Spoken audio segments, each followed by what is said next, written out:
Nós temos vindo a falar sobre família e vamos continuar. Eu vou pedir, faz favor, que ponham o tema da mensagem hoje. Vamos só esperar um bocadinho. Isso. Está ali, princípios para uma relação conjugal saudável. Não é? Princípios, leiam lá comigo. Princípios para uma relação conjugal saudável. Mais uma vez, princípios para uma relação conjugal perfeita.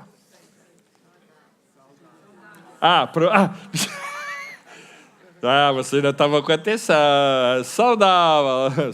Diga lá, saudável. Olha, se é perfeita já não é saudável. Porque há um que se anulou. Certo? Ok, saudável. Nós vamos ler no Evangelho de São Mateus, capítulo 19, Mateus 19, versículos 5 e 6, já vai passar ali. Mateus 19, versículos 5 e 6, isso, está ali. Vocês podem seguir por ali, é o versículo que vamos ter. Que diz assim: E disse, portanto, deixará o homem pai e mãe, e se unirá a sua mulher, e serão dois numa só carne. Assim, não são mais dois, mas uma só carne. Portanto, o que Deus ajuntou, não o separe o homem. Eu vou repetir. E disse, portanto, deixará o homem pai e mãe, e se unirá a sua mulher, e serão dois numa só carne.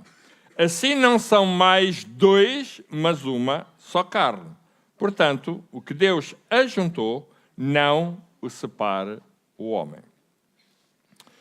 Irmãos, há uma coisa que gostaria de realçar. Eu falei a coisa de semana passada e há 15 dias também, de que na cosmovisão cristã, o casamento tem uma perspectiva absolutamente diferente de uma cosmovisão humanista. Por exemplo, no humanismo, o casamento pode ser ou permanente ou pode ser temporário. Ou seja, o que é que eu quero dizer? No humanismo, numa perspectiva humanista, sem Deus, em que o homem é o centro de todas as coisas, o casamento é até que dure. Correto? Até que esteja apaixonado, desde que eu esteja feliz, todos estejamos felizes, desde que eu ame esta mulher ou este homem, no dia em que eu deixar de amar esta ou aquela, siga para outra. É a perspectiva humanista. Na perspectiva cristã, isto não existe. Certo? Isto não existe. Então, é sobre isso, em primeiro lugar, precisamos de entender. Eu vou pedir, faz favor, tenho uns gráficos para apresentar. Há aqui uns gráficos que eu quero apresentar. Eu vou pedir a vossa atenção. Temos aqui, eu aprendi sempre, desde muito cedo, que no casamento, temos aqui um gráfico maior, uma pirâmide. Aprendi e ensinaram-me que estas são as prioridades no casamento: Deus, família, igreja e trabalho. Numa outra situação,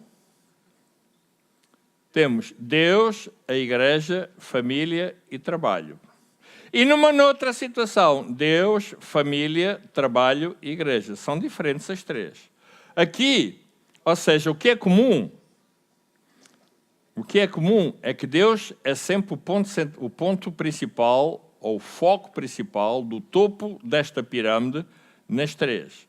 Mas o que vai variar é aqui, nesta base aqui assim, logo a seguir a Deus, a família, ali a igreja e ali temos família e trabalho. Que é diferente daqui. Temos igreja e trabalho, ali trabalho e igreja. Aqui a igreja está em último lugar, ali a igreja está em segundo lugar, aqui a família está em segundo lugar. São diferentes. Olha, deixa-me dizer assim, eu não acredito em nada disto. As três, para mim, estão erradas. Porque a seguir a Deus não é nada disto, nem disto, nem disto, nem disto, nem disto, nem disto. Eu vou-vos dizer como é que eu acredito. Está bem? Eu e algumas pessoas acreditam assim. Ponham a seguir, faz favor. A prioridade é Deus. O resto gira à volta da vontade de Deus.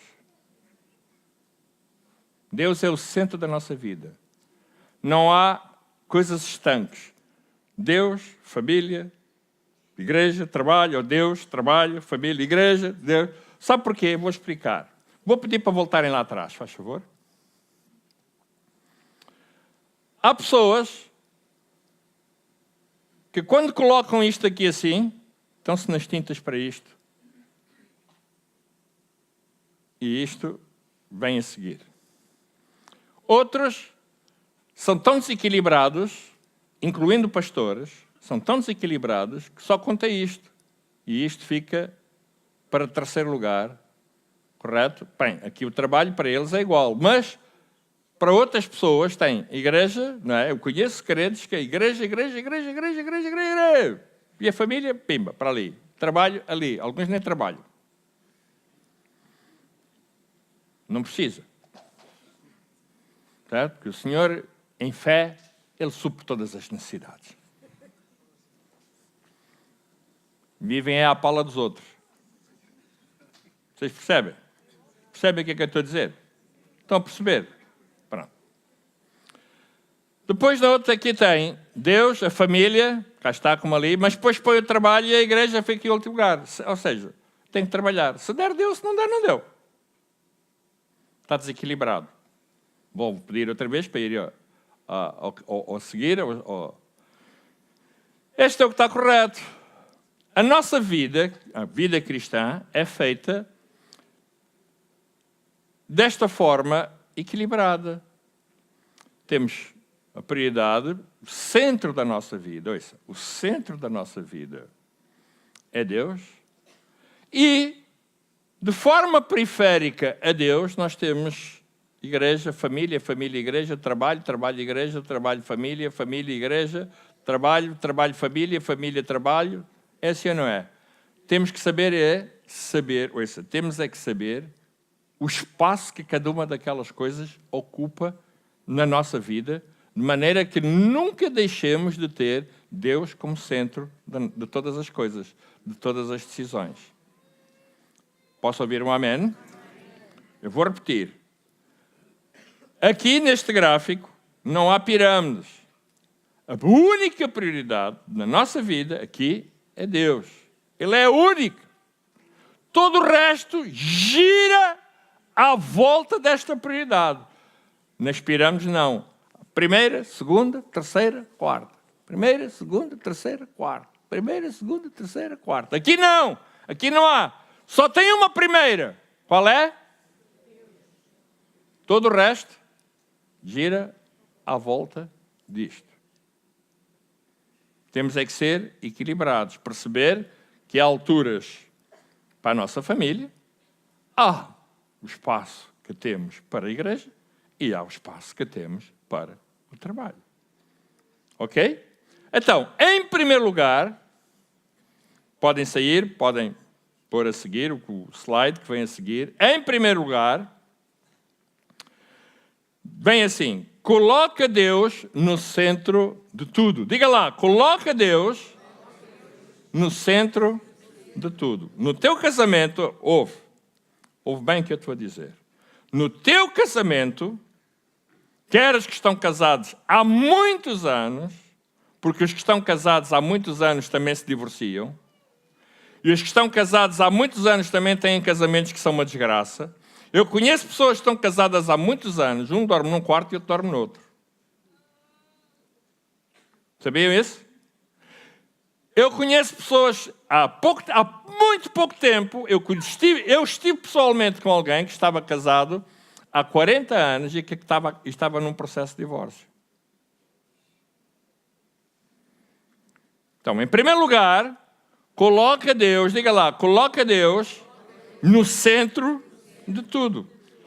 Aqui o que nós lemos no versículo é que diz que aquilo que Deus juntou não separa o homem. O que Deus juntou, ou seja, Deus juntou o homem, não é? E a mulher num só. Ou seja, aquilo que Deus deseja para o homem é que eles estejam juntos. Certo? Estejam juntos. Numa união única e para todo sempre. E única porquê? Porque a Bíblia diz: deixará o homem pai e mãe e se unirá a sua mulher e serão dois numa só carne. Assim não são mais dois, mas uma só. Portanto, é única. Não tem outra. O grande problema muitas vezes é que no centro do casamento não está Deus. Às vezes no centro do casamento está o sogro, está o pai, está a mãe de cada um dos cônjuges. Eu conheço casamentos que terminaram porque as pessoas saíram de casa, mas a casa de onde eles vieram é que não saiu deles. Alguns até moram por uma questão de conveniência, né? E isso não tem mal nenhum, está tudo ok, tudo bem, né? Às vezes tem o pai e a mãe moram em cima e eles moram em baixo, ou vice-versa. Claro, aquilo é uma salganhada tão grande que às vezes ninguém sabe quem manda em quem. Vocês estão-se a rir, mas olha, é um dos grandes problemas. É a interferência que existe muitas vezes nos casamentos das famílias das quais eles vêm. O pai, a mãe, terrível. Em primeiro lugar, precisamos de ter a convicção de que o casamento nasce, ouça bem, o casamento nasce no coração de Deus. O que Deus juntou, não separa o homem. Esta é a perspectiva cristã. A perspectiva humanista, não. A perspectiva humanista, o casamento é uma questão de feeling, de uau, pá, química, olhei para ele, para ela, pá, uau, o resto da minha vida, mas não é nada resto, é só até quando der. Certo? É só quando der, até quando der, ok. Pode ser um mês, 1 ano e meio, 3 anos, não é? Pá, o que der. Na perspectiva cristã, se você é um cristão, ouça bem, se você é um cristão ou é uma cristã, isto não é uma questão de feeling. Precisa de entender, em primeiro lugar, que o casamento nasceu no coração de Deus. Nem no seu nasceu, foi no coração de Deus. Não foi uma invenção do homem. O casamento não é uma invenção da igreja, não é uma instituição eclesiástica, embora possa parecer, mas não é. Não é uma invenção da sociedade. Desde sempre, que o casamento nasceu no coração de Deus. Então, nós precisamos de mudar de paradigma face àquilo que nós muitas vezes temos. Os irmãos já repararam, às vezes nas telenovelas que se vêem por aí e tal, as pessoas que assistem às telenovelas, às vezes há aquelas personagens que estão casadas, mas depois deixaram de gostar e apaixonam-se por outras. Às vezes nós damos com os crentes até a torcer para que eles se divorciem de uns para casar com os outros. Até ficam a torcer, certo? Até ficam a torcer. Ficam a dizer, pá, puxa, realmente, pá, aquela pessoa casou com uma pessoa brava, pá, não, realmente é melhor mudar, né? Aquela é mais bonita, é mais... E o pessoal fica ali a torcer, quase que bate palmas.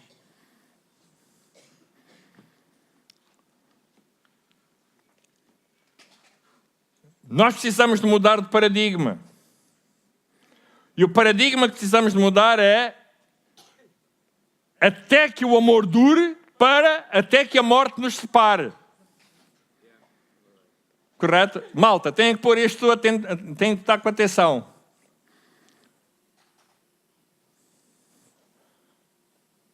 Ok, então, vocês estão atrasados, têm que estar com atenção ao que eu estou com isso, faz favor. Não, senão as pessoas ficam perdidas aí. Portanto, mudança de paradigma, até que o amor dure, para ou até que a morte nos separe. Porque aquilo que nós muitas vezes ouvimos dos colegas de trabalho lá fora, nos filmes, nas telenovelas, nas revistas cor-de-rosa, na TV Guia, na TV+. Eu também gosto de ler, às vezes eu gosto de ler assim umas coisas, gosto de futricar um pouco a vida dos outros, não é? Saber quem é que está a fazer isto, gosto de saber a escala das audiências dos programas de televisão, gosto de saber quem é que está zangado com quem. Certo? Mas sabe, irmãos, repare, o perigo é que nós ficamos a pensar, ao ler aquilo, que é até que o amor dure. Não é. Nós cristãos, até que a morte nos separe. Entenderam? Até que a morte nos separe. Quem é que casou aqui e teve que proclamar estas palavras? Até que a morte nos separe. Levante lá o braço. Até que a morte nos separe. Não é? Até que a morte nos separe. Eu, quando me casei com a minha mulher, lá o pastor, né, disse, olha, sim, casei com a minha mulher, casei com outra, com esta. Eu não casei com a mulher de mais ninguém. Com esta só. É que hoje casa, descasa. Portanto, eu tenho que definir bem. Casei com esta. Há 37 anos estou casado com esta mulherão. Glória a Deus. E cada vez está melhor, pá. Certo? É que hoje é preciso definir bem, né? Alguns já casaram 2, 3, já casaram com aquela, e por aí fora, né? É verdade. Eu tenho um amigo que já casou 6 vezes, fora os treinos. Certo? Casamentos foram 6, mas depois entre um e outro foi treinando. Certo? Para não se desabituar, né? Foi treinando. Não é disso. Então, amar alguém, ouça bem, amar alguém é um ato intencional. Não é um ato casual, de química. É intencional. Amar é eu dizer assim, claro, eu sei que tem que haver algo que a gente gosta, olha para a pessoa e nós temos que gostar. Mas isso não chega, isso não vai durar, isso vai acabar. Vocês sabem que a gente, ao fim de um tempo do casamento, a gente não fica mais com o mesmo aspecto. Alguns engordam. Quem é que já deu por isso? Certo?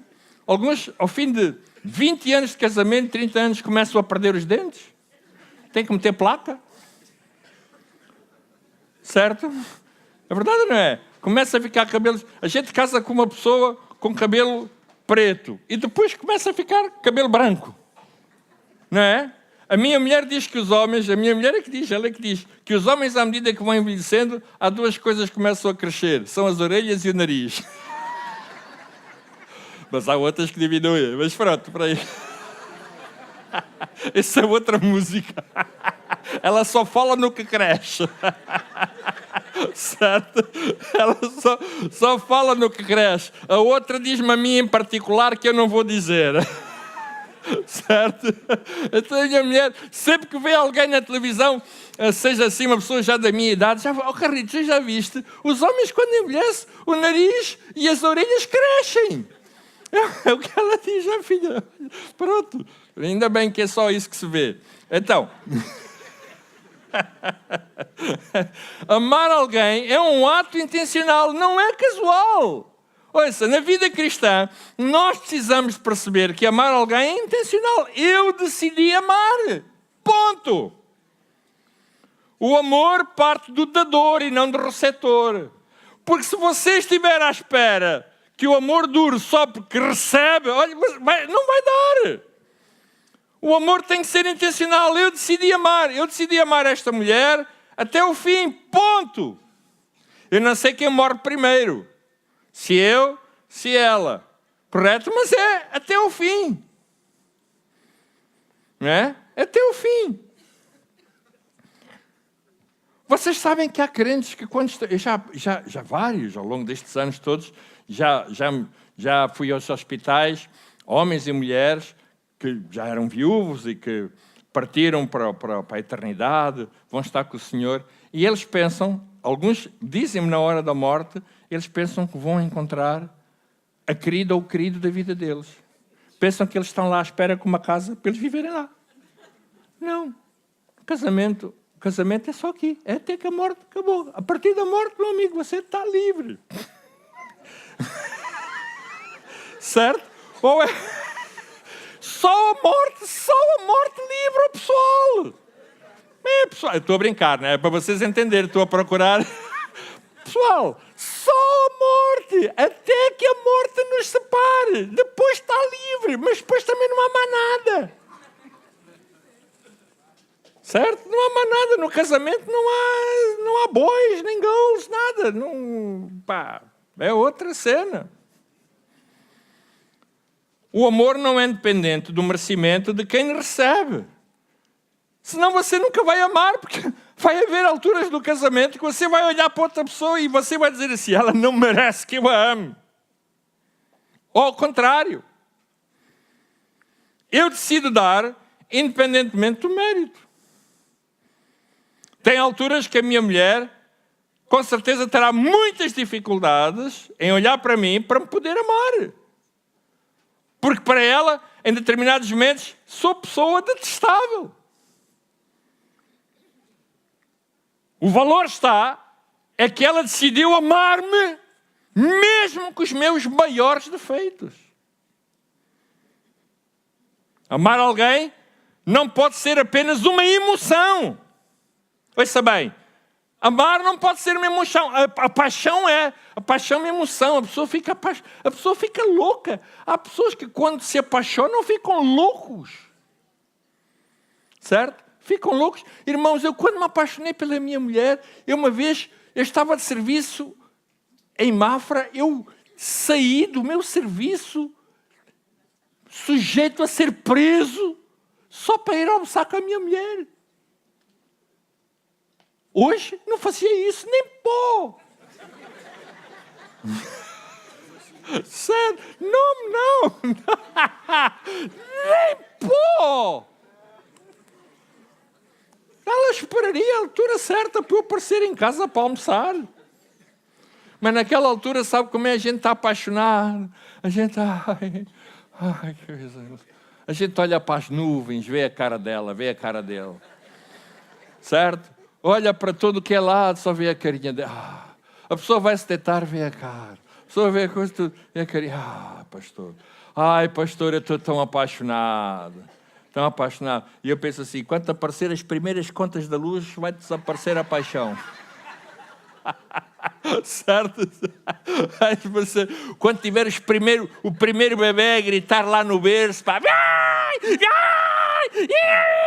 e a pessoa desesperada, tu não vais ver mais cara nenhuma, pá.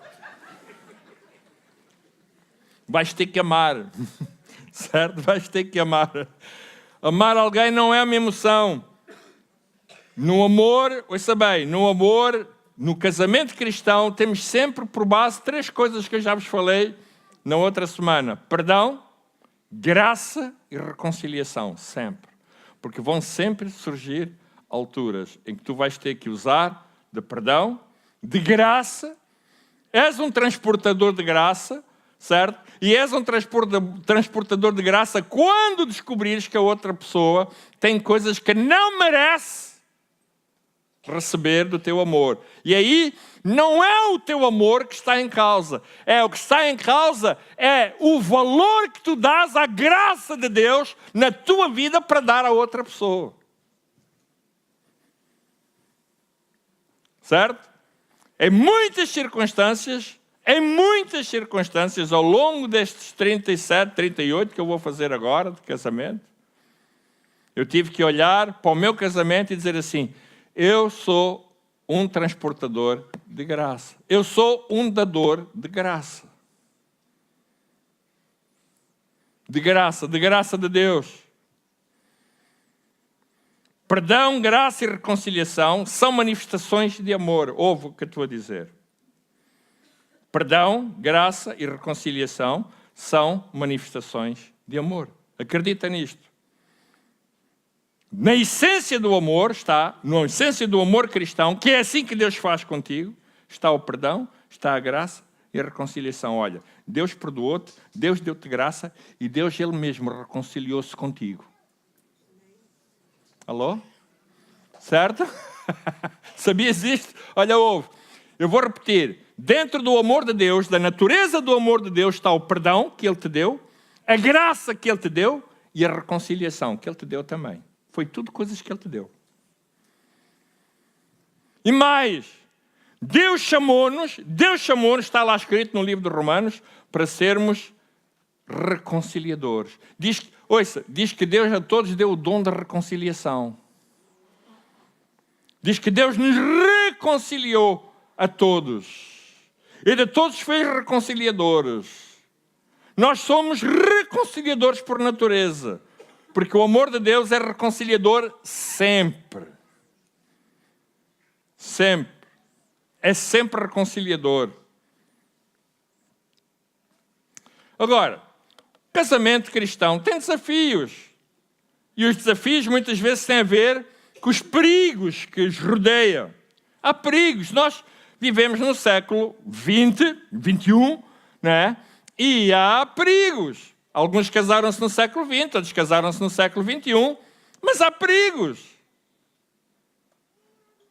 No século passado, que acho que aqui só estão pessoas que casaram no século passado e outros que casaram agora no século XXI, mas houve transformações profundas da natureza cultural, da natureza económica, da natureza social, da natureza ética e até política, que vieram dar uma nova perspectiva sobre o casamento e, consequentemente, a família. Meus irmãos, eu nasci na década de 50, no século passado. Quem é que é do outro século aqui? Levante lá o braço. Deixe lá estar o seu braço. Você quer ver o que é que mudou de lá para cá? Levante o seu braço. Levante lá. Quem é? Quer ver o que é que mudou do século passado para o nosso século, em termos da perspectiva da família?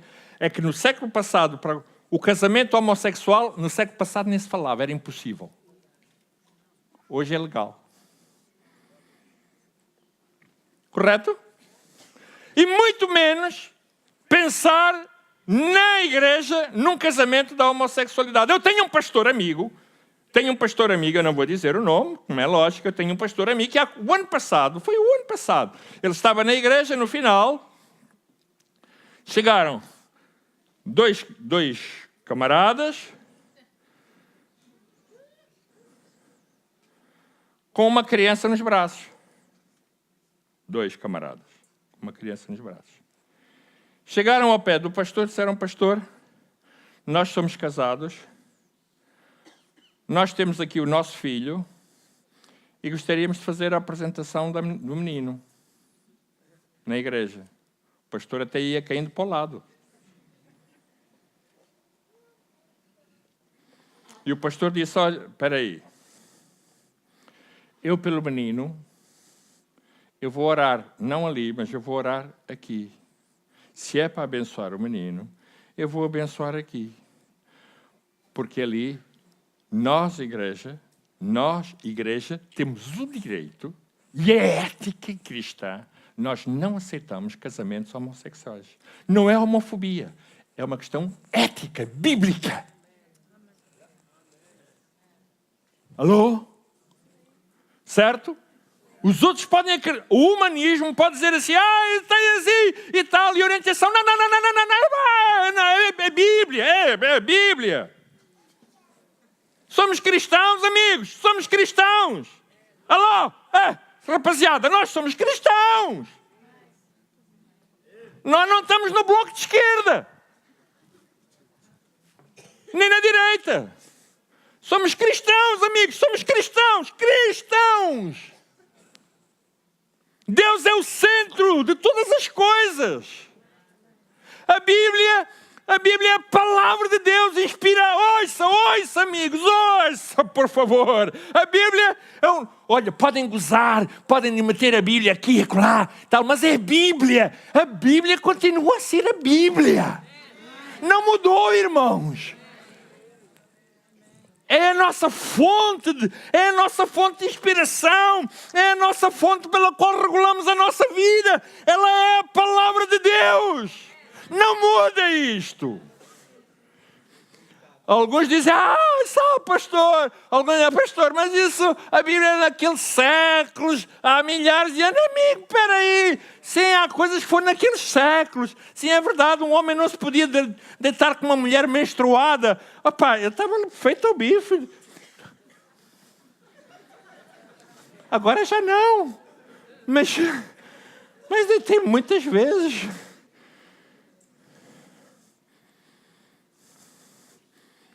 Alô? Nós vivemos numa era pós-moderna. A era pós-moderna relativiza os valores, relativiza as normas, relativiza referências, padrões. A própria ética é relativizada. Numa perspectiva muito prática, o pós-modernismo coloca assim: tudo faz sentido e se torna válido se isso te fizer feliz. Certo? Para nós não. Para nós não. Para nós não, a validade só está dentro daquilo que é a vontade de Deus.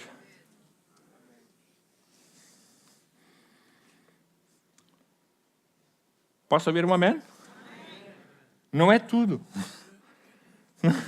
Não vale tudo. Há coisas que eu tenho que escolher, tenho que dizer não. Ou dizer sim. Correto? Dizer assim, não. Não pode. Não é que eu tenha medo da minha sogra. Não, coitadinha, não faz mal a ninguém. Mas eu temo a Deus. Tenho temor de Deus. Tenho. Pastor, eu já tive situações da minha vida quando eu dava aulas. Irmãos, eu andei por essas escolas, a minha mulher estava lá em casa, eu tinha colegas, que chegam, Carlos, mas ninguém vê, só estamos nós. Verdade. Mas vê Deus e vejo eu. A minha consciência vê tudo. A minha consciência vê tudo. A minha consciência. Sabe, se eu tiver a ver um programa menos correto, um programa de televisão, quer que seja na internet, a minha consciência diz assim: não. Eu frequento muitas redes sociais. Irmãos, eu nas redes sociais já tive tudo. Eu disse, não. Está fora. Não tem como. A minha consciência. Carletos, Deus.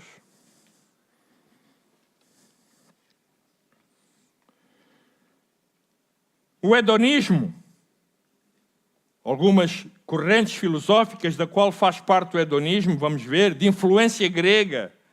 Vocês sabem, ainda hoje, as filosofias gregas têm a sua influência no mundo contemporâneo e no pós-modernismo. O hedonismo enfatiza o prazer. O hedonismo é a filosofia que coloca o prazer no centro das coisas. Se te dá prazer, segue em frente. Nós não somos hedonistas. O racionalismo enfatiza a lógica, a razão. Se faz lógica, tudo bem. Se não faz lógica, ok, fora. Por isso é que muitas pessoas não querem nada com a fé, porque muitas vezes a fé, embora tenha o seu espaço lógico e racional, no entanto, muitas vezes a fé está para além da lógica e da razão. Está fora. O relativismo, nada é absoluto. Se nada é absoluto, Deus, a palavra de Deus, a inspiração, nada é absoluto, não faz sentido. Pragmatismo. Olha, se isso funciona, segue em frente. O importante é que isso funcione. Segue em frente. Não interessa se vais aleijar aqui. Olha, não interessa se a tua família vai ficar desmembrada ou não. O que interessa é que isso, olha, que agora a tua nova relação, o teu novo casamento funcione. Sejas muito feliz. Chama-se pragmatismo. Funciona. És feliz? Eu e a minha mulher temos encontrado pessoas, encontramos já várias vezes, até aqui na igreja, já encontramos pessoas que se divorciaram e disseram assim, não somos mais felizes. Que é isso? Que é isso? A Bíblia não diz que tu estás casado até deixares de ser feliz.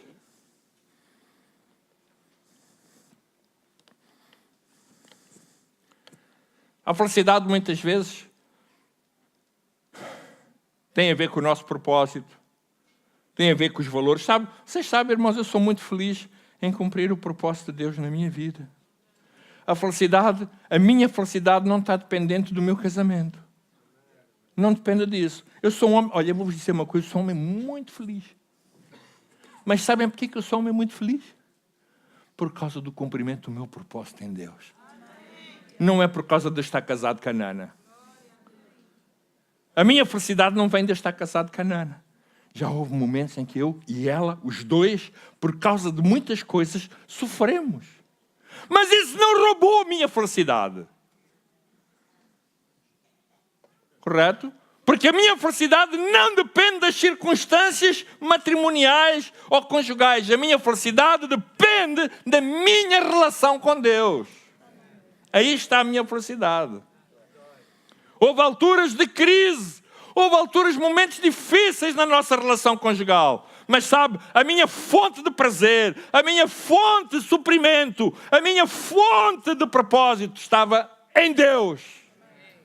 E não na relação em si, senão não tinha conseguido.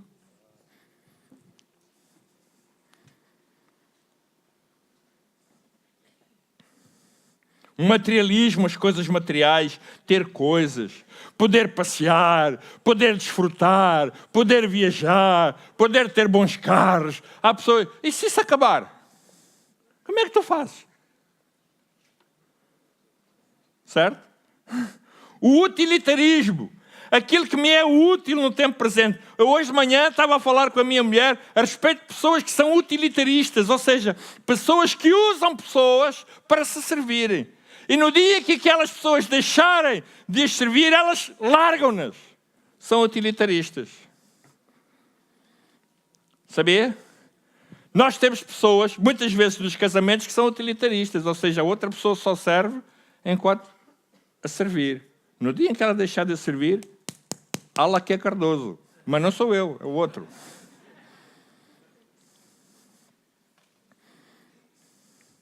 Meus irmãos, na cosmovisão cristã, o casamento é até o fim da nossa vida. Eu vou repetir. Parece que sou um bocado mau no tempo presente, mas eu tenho que dizer, irmãos, eu não posso deixar de dizer. No casamento, ouça bem, na perspectiva, na cosmovisão cristã, o casamento é até o fim da nossa vida. É um valor inalienável. A não ser, disse Jesus, que haja adultério, e ainda assim há a possibilidade de outra pessoa perdoar outra pessoa e restaurar o casamento. A não ser que haja violência. Ah, sim. Violência, vários níveis. Sim. Mas o casamento, excetuando estes aspectos, é um valor inalienável. Não tem como alterar. Diga lá comigo, é até ao fim da vida. Ou seja, até que a morte, depois, diga lá, depois, estou livre. Certo? Eu às vezes, é só brincar. Eu digo à minha mulher, olha, se tu morres primeiro, há uma coisa que eu te vou garantir. Dou uns 6 meses até tu arrefeceres, lá onde tu estás. Mas depois eu começo e vou olhar para a outra. É brincar, não é? Ela diz, ai, Carlitos, ai, não sei o quê. Ai, eu não era capaz, ó filha, já ouvi essa conversa de muita gente. Segundo lugar, investe na espiritualidade do teu casamento. Está ali? Isso, obrigado. Investe, leia lá comigo, investe na espiritualidade do teu casamento. Ouça, o casamento é espiritual. No casamento cristão é espiritual. Não se esqueça que Deus é o centro de todas as coisas. Não é? Correto? Ouça, no mundo humanista, na cosmovisão humanista, não. Mas no mundo cristão, na cosmovisão cristã, é espiritual. É e será sempre. Não é só quando tu vais à igreja para receber, ou quando casas lá na quinta não sei de quê, na quinta das acácias e na quinta das abébias e na quinta não sei de quê e dos chouriços. Não é isso só que o pastor vai lá para orar e depois terminou e acabou e segue a sua vida. Não, não! É sempre, sempre, sempre. No dia em que tu estiveres a fechar o olho, a passar para o outro lado, ele continua a ser espiritual. Porque ele tem a ver com a vontade de Deus. Ora regularmente por ele, pelo cônjuge. Faço uma pergunta. Uma pergunta apenas. Tu oras pelo teu cônjuge? Oras por ti mesmo? Oras pela tua responsabilidade e tua autoridade espiritual na tua casa, como chefe de família, como marido, como pai, como mãe. Quer que seja, oras. Investe na espiritualidade do teu casamento. Falas das coisas de Deus em casa. Tu falas, estou a fazer perguntas. Eu não estou a dar respostas, estou a fazer perguntas. Tu falas das coisas de Deus. Nós falamos muitas vezes. Nós não vemos só o jogo do Benfica. Eu ontem vi o jogo do Benfica, irmãos. Eu atirei as coisas ao chão quando aquilo não estava a funcionar. A minha mulher, quando acabou o jogo, ela vê sempre... Eu digo assim, não, vai começar o Benfica. Ela vem e senta-se comigo. E vemos os dois. Mas ela é muito serena, a ver. Ela só quando vi que se tiver, falta 15 minutos para acabar o jogo e só está 1-0, o Benfica a ganhar, ela começa assim, ai, ainda falta tanto.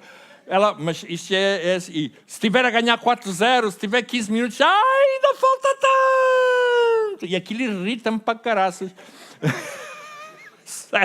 Eu aí perco um pouco a minha espiritualidade. Eu digo, pá, está calada, pá. O Benfica, deixa-me ver isto, pá. E, tal. E sabe, irmãos, ela ontem disse-me assim, Carlitos, pá, tu, às vezes o jogo... chão, refiro, levanto-me, ei, pá, e tal, insulto os árbitros. Mas nunca a mãe, só eles. Chamo só seu nabo, seu não sei quê. E os jogadores, se o Benfica faz um passo errado, ei, pá, tu devias ir apanhar batatas. Ela diz, epá, mas sabe, ainda assim, é espiritual. O casamento é espiritual, é sempre espiritual. Segundo, investe na espiritualidade do teu casamento, ser fiel em assistir regularmente com o teu cônjuge à igreja. Ser fiel. Eu vou repetir. Ser fiel em assistir regularmente com o teu cônjuge à igreja. Irmãos, eu estou casado há vai fazer 38 anos. Eu e a minha mulher, excetuando situações ou de doença, ou situações que tenham a ver férias, eu nunca, sabe o que é nunca? Eu vou dizer assim, nunca faltei a uma reunião, a um culto, para ficar em casa, porque estava o frio ou o calor. Nunca. Em 38 anos, eu nunca, diante de Deus, nunca, eu vou repetir, nunca, não é uma nem duas, é nunca, sempre. A minha mulher sabe, sempre. E não estou arrependido disso. Tornarei a fazer e farei sempre. Ser fiel em assistir regularmente com o teu cônjuge à igreja. Terceiro, envolvam-se numa atividade ministerial ao serviço da igreja local. Faz algo. Olha, nem que seja carimbar uns folhetos, nem que seja vender uns bolos, nem que seja, olha, o que seja, por muito pequeno, faz isso. Eu e a minha mulher, desde sempre, Desde sempre. Toda a nossa vida. Toda a nossa vida. Nós sempre servimos ao Senhor e à igreja local. É o Senhor que está a falar consigo, irmã, a dizer... Está a receber uma chamada, não me está a ouvir, ele está a falar consigo. Envolvam-se numa atividade ministerial ou serviço na igreja local. Sempre fizemos isso. Nós já fizemos muitas coisas. Olha, eu e a Nana, quando começamos a namorar, nós fazíamos trabalhos evangelísticos de rua com crianças. Eu até cantei em dueto com ela, lá em Campo de Ourique, uma vez cantava, eu tinha a mania que tocava. Cantávamos. Ela foi professora do Ministério de Crianças, até aqui ainda, na igreja. Ela serviu, quando nós estivemos na Figueira da Foz, ela serviu na livraria. Fomos líderes, vocês pensam, fomos líderes de pequenos grupos, ainda não se falava tanto em pequenos grupos, nós tínhamos pequenos grupos, os dois, pequenos grupos, anos a fio. Muitas coisas que nós fizemos. Envolve-te numa atividade ministerial, serviço na igreja, por muito pouco que seja, muito pouquinho. Não deixes passar essa oportunidade. Investe na espiritualidade do teu casamento.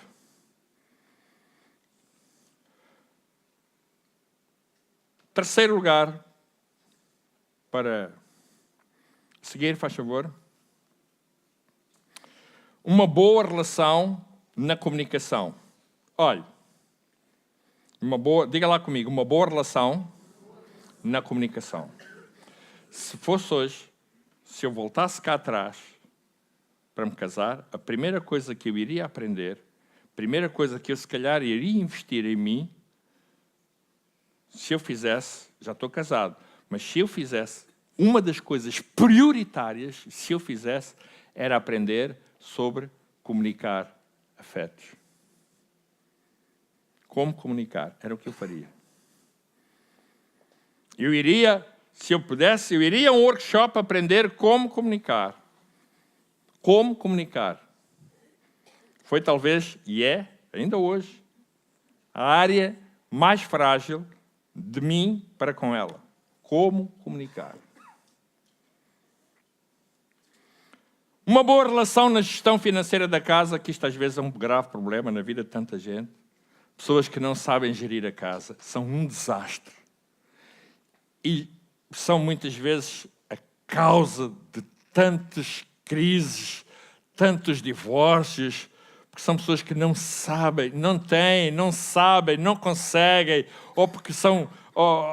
Pronto, qualquer razão, eu não quero julgar ninguém, mas não conseguem fazer uma gestão financeira da casa. Há pessoas que gastam mais do que aquilo que ganham, há pessoas que são consumistas, tudo isso. Irmãos, sabem, olha, eu, sempre a minha mulher, nesses dois estamos de acordo. No que diz respeito à gestão financeira da nossa casa, se um diz mata, o outro diz esfola. Sério. Graças a Deus... a minha mulher é uma pessoa muito económica. Fica muito barata. Certo? É muito baratinha. É uma mulher muito barata. As mulheres às vezes são caras, mas esta não, esta é muito barata. Olha, não sabe funcionar com o cartão de crédito. Nem o código sabe, ainda bem. Não precisa de saber. Já sabe, agora já sabe. Agora já sabe. Espera aí, já sabe. Agora já sabe. Epá, vamos lá ver se eu não me arrependo. Não, só eu às vezes até quiser, não, vai, compra, filha, vai, não sei o quê. Não, pá, puxa, muito económica. Mas há mulheres caras, né? Às vezes eu conheço aquelas mulheres que vêm assim, por exemplo, um casaco de peles. Vem um casaco de peles. E o casaco de peles custava, por exemplo, 3.000 euros. Mas depois vem a altura dos saldos, e fica, em vez de 3.000, fica a 2.500. Chega a casa e diz, olha filho, sabes uma coisa, fiz-te um favor. Poupei dinheiro.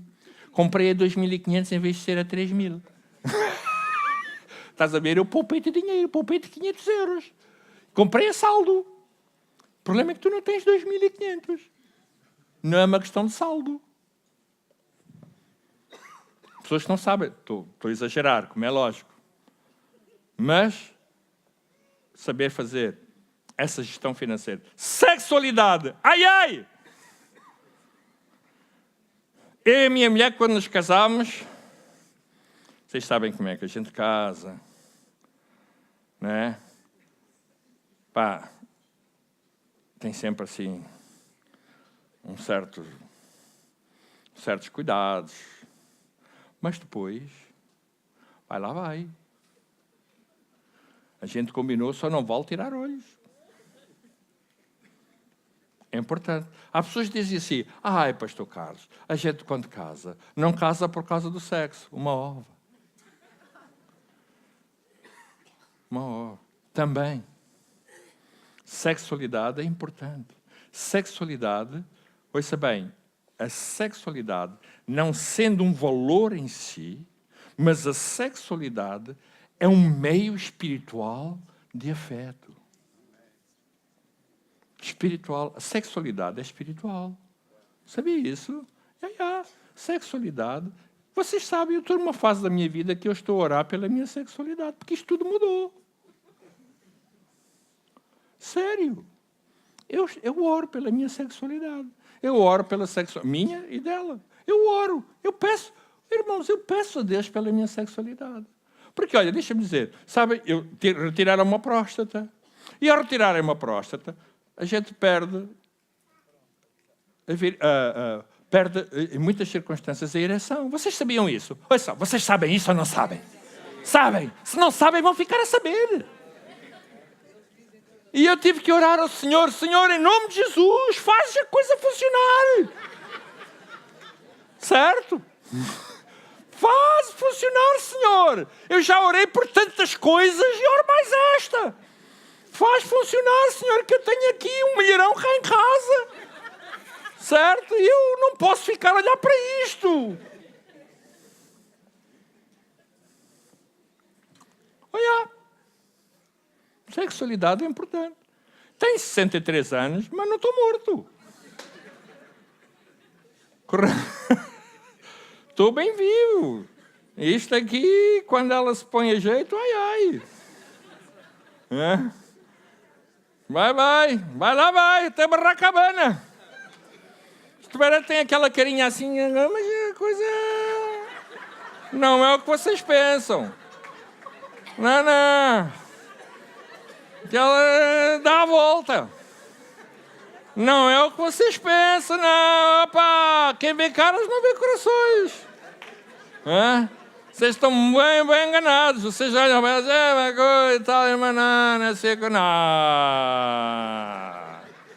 Vai lá, vai. Eu já não tenho pedalada para isto, pá. Quarto.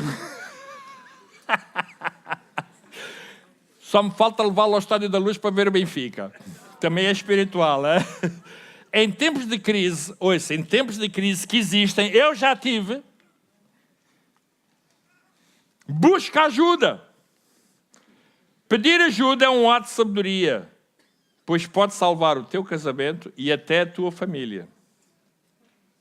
Pede ajuda. Não custa nada chegar a alguém, pastor, eu preciso de ajuda. Chegar ao pé de um terapeuta conjugal, estou a precisar de ajuda. Ajudem. Eu já fiz. Eu e ela. Bom, qual é o problema? Salvamos o nosso casamento. Fiz. Isto agora é até que a morte nos separe. Houve alturas, em tempos de crise, que nós estivemos à toa. Mas salvamos.